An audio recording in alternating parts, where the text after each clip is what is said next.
Migori noloso kotudore kod thuon wach mar watwak e studio ka odiochieng' ma kawuono. Wawinjane mondi.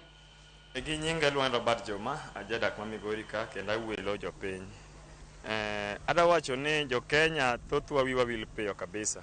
Kendo king'iyo lweny motimore 2007, motimore 2017, motimore 2013, motimore 2022, onego bed ni jo Kenya osesomo gik mang'eny kaluwore gi lwenje matimore mag kisiasa.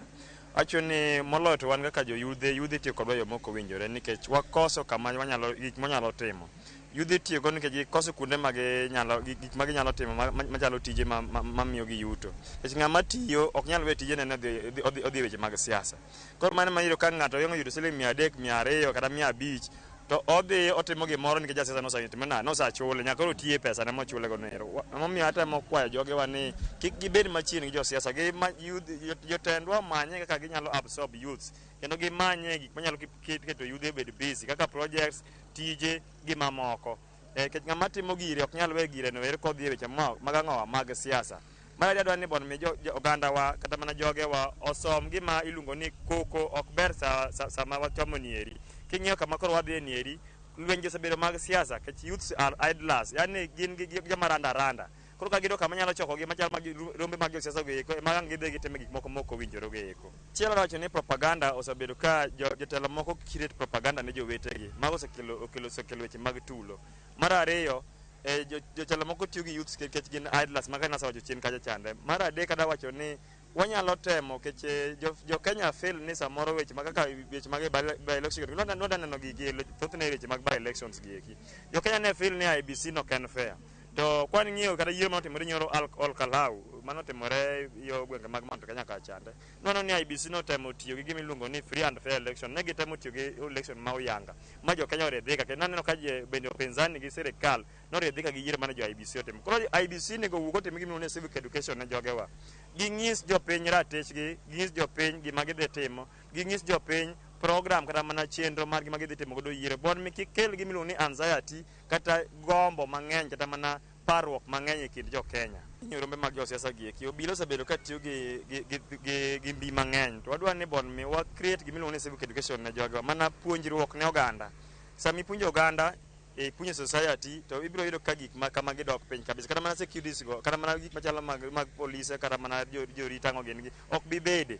Mar ariyo adwa wacho ni IBC bo wuok oko bondo ong'is kata ong'is jo Kenya gima onego bed ni gidhi timo. Mar adek weche mag court, ng'ato kokele mbele ni otimo makosa, IBC mokwongo nyaka tem gima iluongo ni giti gi ratiro margi kata mana chike mag IBC. Ng'ato ko misbehave kata mana otimo gimoro mok owinjore madhi ataro gi weche mag yiero, ogol nyinge oko e bug e laro kom modhi laro no ero.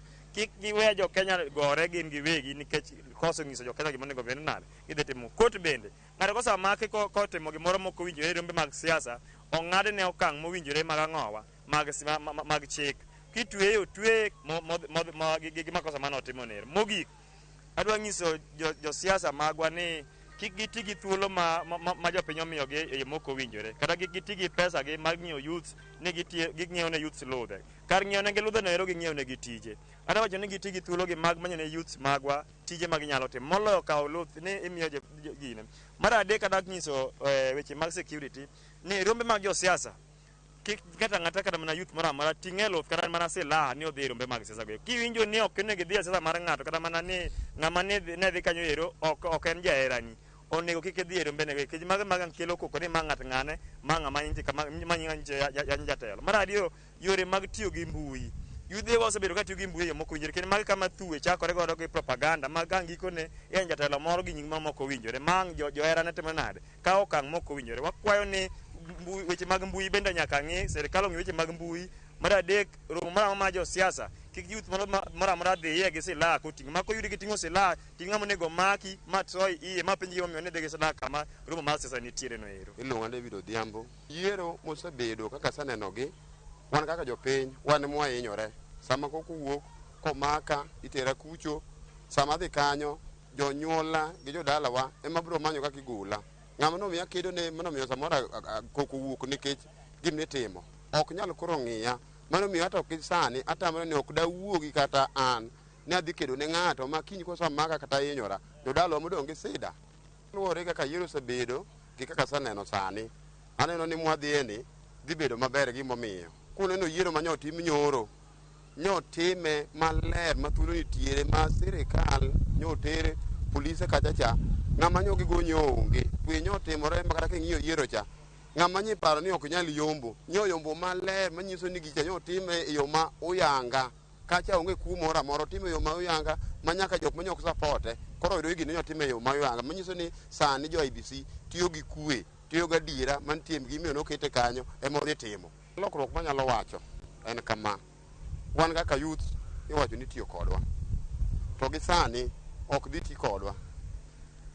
Awacho ni king'ama ja youth tisawinjo ni ng'ato dhi kumoro ma jatelo madwaro kom moro mondo kwe obedie wedhi kama entie nikech ok idware. Mano ratiro mari mar wedhi kanyo kata gidhi kanyo, lakini mondo kwe obedie wedhi kanyo. Wadhi bedo gi kwe mang'eny. Wan ka ng'iyo gini jatelo, wan gi kwe malach mapok odwarone.